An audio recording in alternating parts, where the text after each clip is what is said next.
Salut, c'est Cosmos, bienvenue sur ma chaîne. Aujourd'hui, je vous propose un épisode de Cosmonautes et de Cause qu'on fait, écrire 24 histoires et prévoir 24 histoires qu'on lira chaque jour jusqu'à Noël. L'idée, ça peut être de le faire en famille, c'est-à-dire que soit toutes les personnes de la famille font 24 petites histoires qui liront aux autres tout au long de ce mois de décembre. Mais ça peut être aussi, les 24 histoires sont réparties entre les différentes personnes, les adultes et les enfants qui vont participer et qui vont avoir chacun en charge de faire une partie. Ensemble, on crée une histoire. Alors, 24 histoires, ça fait beaucoup à écrire. Donc, dans ce cas-là, je vous mets en proposition et aussi en description de cette vidéo un cadre pour écrire les 24 histoires.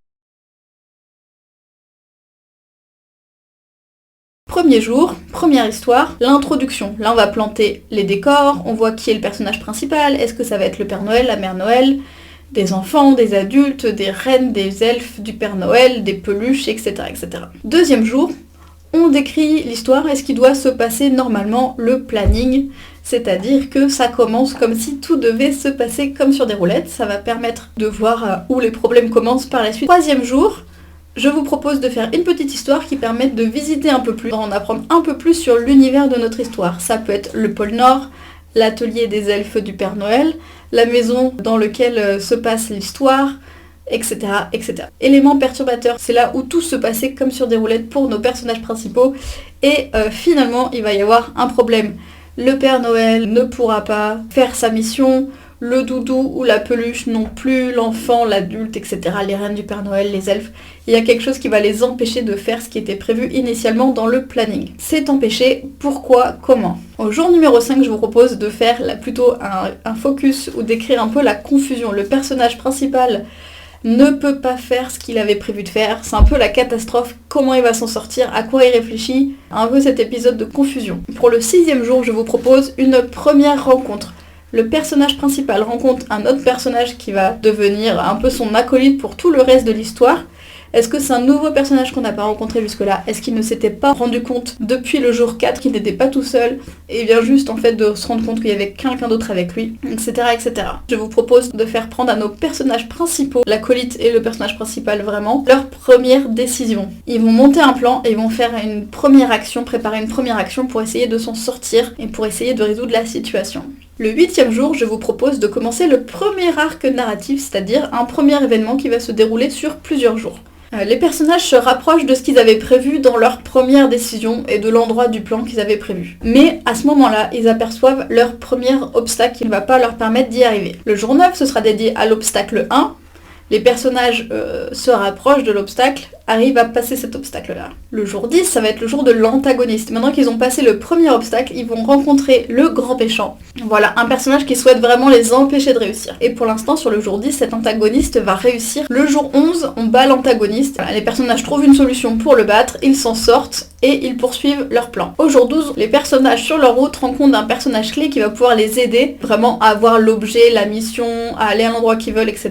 Donc un nouveau personnage clé qui va pouvoir les aider et qui accepte de les aider. Le jour 13, par contre, le personnage clé accepte de les aider, mais à condition qu'il réalise une mission pour lui. Ça va être soit rapporter un objet, rapporter une solution, une connaissance, une potion, peu importe. Aller chercher quelqu'un, aller chercher quelque chose, aller chercher de l'argent et trouver un trésor. Le jour 14, nos personnages principaux réussissent et réalisent la quête. Enfin, elle est accomplie. Le jour numéro 15, ils retournent auprès du personnage clé qui leur a demandé cette quête et ils vont avoir leur récompense parce qu'ils ont réussi. Le personnage clé les aide comme prévu. Jour 16, c'est la quasi-résolution du plan. Ça y est, on y croit, on est presque prêt à réaliser la mission, on y est vraiment, on touche du doigt, on est très très proche de l'endroit où on devait aller, on est très très proche de l'objet qu'on devait récupérer, etc., etc. Jour 17, malchance, le sort s'acharne, un élément, voilà, malchance type intempérie, panne, rhume, maladresse, etc.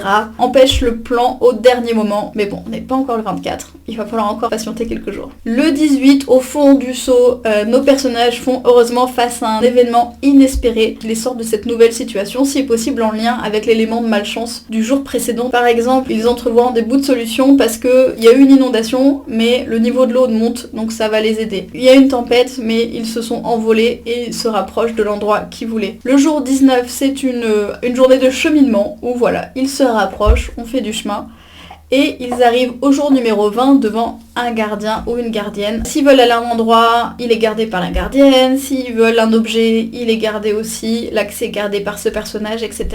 Le jour 21, je vous propose un quiproquo avec la figure du gardien ou de la gardienne. Le gardien qui parle d'un objet ou d'une personne. Le personnage principal et ses acolytes parlent aussi d'un objet d'une personne, mais pas de la même, ou pas du même. On peut aussi poser une question vague. Vous êtes comme nous, ou là, le comme nous, c'est pas la même chose pour les deux. Un mot d'expression à double sens, il est explosé, comme vraiment explosé, ou alors fatigué, c'était mortel alors que c'était génial, etc., etc. On peut aussi penser parler avec une personne qui n'est pas la bonne, soit à travers un mur, à travers un buisson, etc., etc. Le jour numéro 22, on se rend compte du quiproquo et on le résout. Le jour numéro 23, on fait la dernière action pour pouvoir enfin arriver au bout du chemin et de notre solution, et on se demande à la fin, est-ce que ça a marché ? Évidemment, le 24, on arrive juste à temps grâce à un twist de dernière minute. C'est Happy End et Joyeux Noël pour le 24. C'était ma proposition de trame pour faire une histoire de 24 jours. Dans mon cas, je mettrai mon histoire tous les jours au mois de décembre du 1er au 24.